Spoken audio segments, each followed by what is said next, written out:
Welcome to the Christian Atheist, episode number 32, The Ugly, part 2. Before watching this episode, I suggest listening to episode 118 of the podcast, Philosophize This, on postmodernism. And if you're adventurous, to the 2 preceding episodes on structuralism as well. This series of podcasts on the history of Western philosophy is excellent, and I highly suggest listening to as many of them as you can if you're interested in philosophy and intellectual history. As I have a great deal of criticism to level at postmodernism and what follows, it is important to have a more sympathetic presentation to balance my viewpoint, and Stephen West does a fantastic job of presenting the case. I ended episode 27 of the Christian Atheists with this. My own philosophical forte has always been to see the forest better than the trees. The current takedowns of postmodern thought in our culture by such luminaries as Jonathan Haidt, Jordan Peterson, James Lindsay and Helen Pluckrose, and Camille Paglia, among others, are important. My contribution, I hope, is to push back the origin point, to recognize that the poison has deeper and more complex roots, that there is a logic behind the development of these philosophical attitudes. In the time between then and now, I have frenetically attempted to remedy my own ignorance, which is vast and inexcusable, given what I am about to comment on. In preparation for this edition of the Christian Atheist, I have done what I could in such a short time to remedy my deficiencies. My preparation included a study of Stephen Hick's book, Postmodernism, and a careful reading of Pluckrose and Lindsay's cynical theories. Oddly, although I find myself a stringent opponent of postmodern thought, and especially postmodern practice, I find myself defending some postmodern themes and emphases. Postmodernism, like all of prescriptive Hegelianism, is problematic mostly because it is imbalanced and extreme, and not because it is simply wrong. Hicks's book is a fascinating historical account of the development of postmodernism as a form of counter-Enlightenment reasoning. Hicks is an Ayn Rand objectivist, so my own reaction to his work has to factor in profound disagreements from foundations. Hicks, for instance, puts Kant at the fountainhead of the counter-Enlightenment, whereas I place Kant at the apotheosis of Enlightenment thinking. I think that Hicks's view of Kant, as a consequence, is useful and interesting, but wrong. As a proponent of Enlightenment, Hicks is much more of an epistemological optimist than I. Kant was concerned that reason faced its limitations honestly. He saw the Enlightenment claim to absolute understanding based on a mechanistic metaphysics as a danger to human freedom and individual autonomy. It is for this reason that Kant felt it necessary to limit the pretensions of reason to make room for faith. Kant was, then, defending the Enlightenment and not attacking reason, as Hicks paints it. By limiting knowledge to the empirical sphere and forbidding knowledge to metaphysical reasoning, Kant was positioning reason to achieve powerful scientific and technological insight at the empirical level, while acknowledging the danger of ideological dogma, of intellectual hubris. There are things that reason cannot deliver as knowledge, though it can reason about, make judgments upon, and decide to believe or not believe while remaining rational. And the project of science can, thus, allow for a continuum between rational faith and knowledge through the application of scientific method, the interplay of metaphysical speculation, theory, and empirical knowledge. Hicks wants to retain the notion, it seems to me, that science and rationality can answer all questions, that nothing is impervious to reason, Hegel, frustrated with Kant's limitation of reason too, believed this. In this way, Hicks aligns himself with Hegel and Hegel's support of the Enlightenment's claim to absolute knowledge.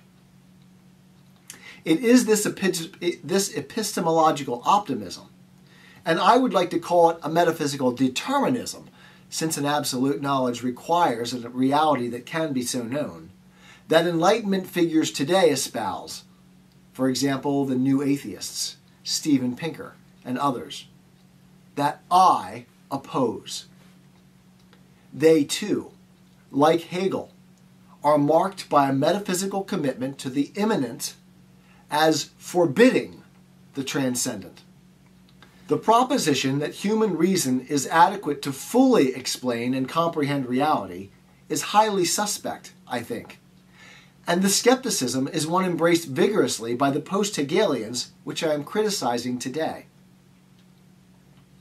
To that extent, then, I find myself allied, in a strange way, with a philosophical trend, postmodernism, that I nearly utterly reject in terms of its philosophical program, its starting points, its logical development, and most especially, its real-world outplay. I have little sympathy for the Marxist underpinning of postmodern thought. One of the most puzzling claims I hear from advocates of postmodern thought, and even by some of its critics, such as the generally excellent work of Pluckrose and Lindsay, is the idea that postmodernism is opposed to Marxism. While this does have some local force, I find it globally ridiculous.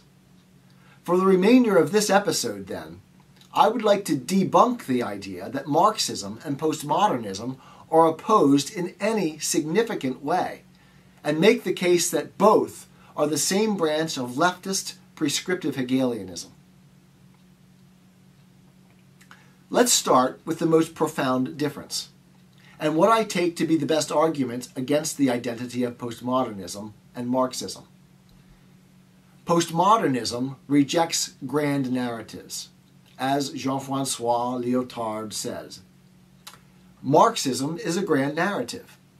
Therefore, postmodernism rejects Marxism. As Marxism failed irretrievably and catastrophically in the laboratory of reality in the 1950s, the political left could no longer sustain an explicit commitment to it. Yet there is an obstinacy in belief, a phrase borrowed from an essay by C.S. Lewis, that makes contrary evidence, in this case even overwhelmingly contrary evidence, insufficient to truly shake the belief system, to disconfirm the theory in a scientific sense for its adherents. If we take Derrida to speak for the postmodern position, we cannot take Marxism as any more, or by extension any less, privileged than any other grand narrative, and that any such privileging is arbitrary at best, that no such privileging can withstand careful analysis, as everything is system and process so far as epistemological access is concerned. This is the same move, quite simply, as Hegel's collapse of metaphysics into epistemology. The dialectic is existence. Process is reality. Derrida declares that we can find no center that will hold, no canonical position that cannot be undermined. This is the insight of the structuralists who preceded the postmoderns, the logic of Hegel, taken to its logical conclusion. All of postmodern thinking and the history leading up to it is founded on this Hegelian legacy. Derrida's famous method of deconstruction, his claim to opposing Hegel's legacy, is really to play Hegel's logic backward, which makes him no less Hegelian in his practice, and far less revolutionary in his claims to unique insight. Is postmodernism truly the rejection of grand narrative? It most decidedly is not. Philosophical systems have a metaphysics, an epistemology, and an ethics, And while no metaphysical position, as Derrida indicates, can be canonical, it can be chosen, accepted, believed in, which is the position I have all along called the realm of the metaphysical, the realm of conception, of Kantian rational faith. It is telling, then, that all postmodernism has adopted the same metaphysical position, that reality is essentially constructed. This social constructionist metaphysics is the logical outplay of Hegel's collapse of metaphysics into epistemology in conjunction with the denial of transcendence, leaving us with a world constructed of multiple realities between which we have no objective criteria for judgment. Tribalism, such as that we see playing out on the contemporary political landscape, is the only logical outcome. Postmodernism is often accused, fairly or not, of being anti-realist, of claiming that there is no such thing as an objective reality. Anti-realism, though, is itself a metaphysical position. Philosophers often refer to this position as idealism, which exists on a spectrum. Hegelian absolute idealism claims that all reality collapses into reason. Anti-realist or not, postmodernism is most definitely metaphysically social constructionist, idealist. That is, they believe that the realities with which we deal are socially constructed systems, not substantial, unchanging, objective realities. Reality, for postmodernism, is a collective construction. There may be no unified objective reality to which we may all refer, and from which we may take a single unified understanding. But that understanding of reality is itself a single metaphysical position that is privileged by postmodernism. So, postmodernism most definitely has a metaphysics. Admittedly, they say that no metaphysical position has canonical status, but en masse, they embrace the same metaphysical position. Call it anti-realism or idealism. Call it process metaphysics or social constructivism. It remains, in fact, the default position from which they reason. As Socrates taught me, if you want to understand what people really believe, watch what they do. Don't listen to what they say. Remember when I remarked on the necessity of self-deceptive structures in the Hegelian tradition? Such structures are necessary in any logic that embraces contradiction, as the entire Hegelian tradition does. Thus, the postmoderns can both claim that they utterly reject metaphysics, while at the same time embracing as robust a metaphysical position as any tradition in the history of philosophy. Marx was certainly more conservative metaphysically than postmodernism, as was Hegel before him. But the slide into social constructivism, which was fully accomplished in postmodern thought, is crystal clear in outline in Marx. Economics, the fundamental underlying reality of Marxist analysis, is characterized by the conflict between competing collectivist social interests. In dividing economic reality into proletariat versus bourgeoisie, Marx believed that he was, quote, carving nature at her joints, a phrase which we should remember from our presentation on Hegel's work. Nevertheless, economic reality was a social system for Marx, a construct of the logic of class conflict in nature. The postmoderns, distancing themselves from Marx, simply dropped nature from the equation, leaving only system and process. The Hegelian metaphysical continuity between Marx and postmodernism is clear, even if it is more politically expedient to deny it. As to epistemology, what and how we can know, postmodernism is usually characterized by an extreme form of skepticism. Following Hegel's combination of metaphysics and epistemology into a single category, we might expect that all is process, all is logic, all is system. Hegel's original project was to rescue knowledge from Kantian skepticism. But by removing transcendence, the logical course of Hegelianism was set, and all knowledge must henceforth be simply the result of the system that derives it, with no objective criteria by which to judge between competing systems. Hegel envisioned one system, spirit, rationality itself, but this unified notion was bound to fail without a stable center, transcendence, to hold the structure together. Inevitably, then, Hegel's system fractionated into multiple systems, each with its own claims to a central value, each battling the others for pride of place. Thus, there is no such thing as universally objective knowledge. In that sense, we can know nothing except perspectively from within a given system. But again, there is no way to judge objectively between systems. Following the logic of Hegel, then, we find ourselves inevitably sliding into postmodernism, into radical skepticism. Finally, as to ethics, we build upon both metaphysics and epistemology, as it is the inevitable conflict of systems engendered by the logical process, the dialectic of thesis, antithesis, and synthesis, that gives rise to the possibility of ethics in an Hegelian system.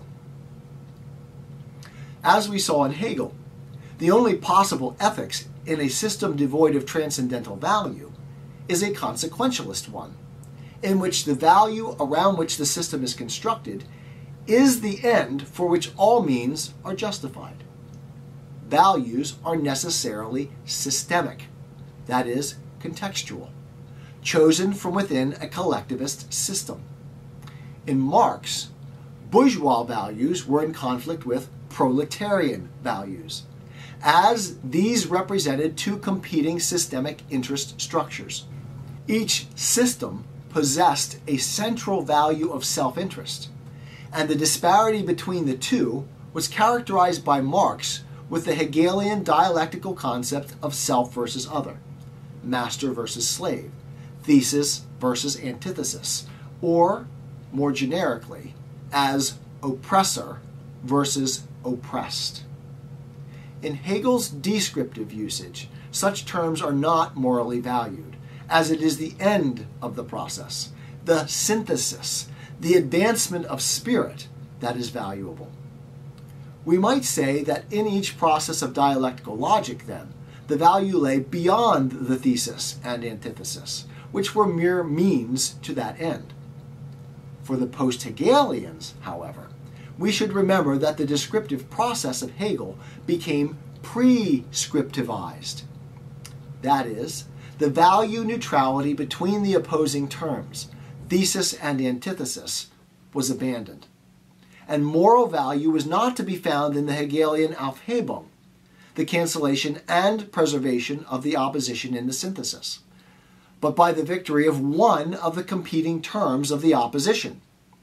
The Hegelian right privileged the thesis, the self, while the Hegelian left, the Marxists, privileged the antithesis, the other, as the oppressed, and thus seeks, for moral reasons, the overthrow of the oppressor, the thesis. In this way, the essential structure of leftist ideological ethics was, and is, set. The oppressed should triumph over their oppressors, and all means are justified in the pursuit of this end. The socialist utopia faded as a specter of Marx, like all ghosts, invisible in its presence. providing yet another self-deceptive structure by which postmoderns could both deny Marxism in words while embracing it in practice. My argument, of course, is profoundly abbreviated, but I think it puts to the lie the denial of Marxism by the postmoderns. Postmodernism shares the logical trajectory from Hegel of Marx's metaphysics, epistemology, and ethics. Postmodernism may indeed reject meta-narrative, but in doing so, it also embraces one, which is typical of the tradition of Hegelianism with its explicit endorsement of contradiction. Like so much of postmodern thinking, it is not just a matter of being simply wrong. There is good reason to be skeptical of grand narratives, of overly simplistic metaphysical, epistemological, and ethical pronouncements. The postmoderns are correct to skeptically point to the Enlightenment hubris and unbridled confidence in reason as naive and problematic. But they are wrong to miss their own, even more egregious, skeptical hubris, their arrogant certainty in their own meta-narrative, its own self-righteous condemnation of the existing order, and moral certitude in its own ethical purity. I hope to complete our critique of the prescriptive Hegelians with one final episode focusing on postmodernism yet again. If this is the first edition of The Christian Atheist you've watched, please subscribe below so that you do not miss upcoming episodes and can catch up on previous episodes.